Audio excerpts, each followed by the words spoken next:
ಕಾರ್ನಲ್ಲಿ ಕುತ್ಕೋಬೇಕಾದ್ರೆ ಅಲ್ಲಿ ಗಾಡೆಸ್ ಬರ್ತಾಳೆ ಮತ್ತೆ ಹೇಳ್ತಾಳೆ, ನಾನ್ ಸತ್ತಾಗ ನೀನ್ ನಿಜವಾಗ್ಲೂ ಅಷ್ಟೆಲ್ಲ ಹತ್ತಿದ್ಯಾ? ನನ್ಗಂತೂ ಗೊತ್ತೇ ಇರ್ಲಿಲ್ಲ ನಿನ್ಗೆ ಅಳುನು ಬರುತ್ತೆ ಅಂತ.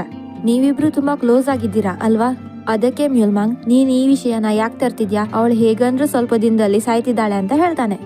ಬಟ್ ಗಾಡೆಸ್ ಹೇಳ್ತಾಳೆ, ಈ ವಿಷಯನ ನಾನ್ ನಿನ್ಗೆ ಹೇಳ್ಬೇಕು. ಇದು ಫಸ್ಟ್ ಟೈಮ್ ಅಲ್ವಾ ಒಬ್ಬ ಮನುಷ್ಯ ನಿನ್ಗೆ ನೆನ್ಪಿಟ್ಕೊಂಡಿರೋದು. ನೀನ್ ಅಷ್ಟೊಂದ್ ಹತ್ತಿದ್ಯಾ ಅಂದ್ಮೇಲೆ ಹೇಗ್ ನೆನ್ಪಿರಲ್ಲ? ಇಷ್ಟೇಳಿ ಗಾಡೆಸ್ ಅಲ್ಲಿಂದ ಹೋಗ್ತಾಳೆ. ಮತ್ತೆ ಮ್ಯೂಲ್ಮಾಂಗ್ ನಾನು ಹತ್ತಿಲ್ಲ ಅಂತ ಕೂಗ್ತಾನೆ.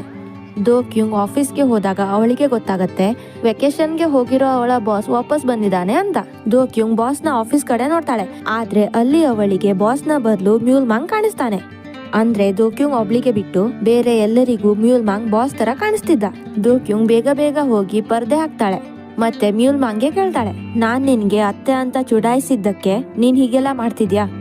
ಅದಕ್ಕೆ ಮ್ಯೂಲ್ಮಾಂಗ್, ನೀನು ಒಟ್ಟಿಗೆ ಇರೋಣ ಅಂತ ಹೇಳಿದ್ಯಲ್ಲ, ಅದಕ್ಕೆ ನನ್ಗನ್ಸ್ತು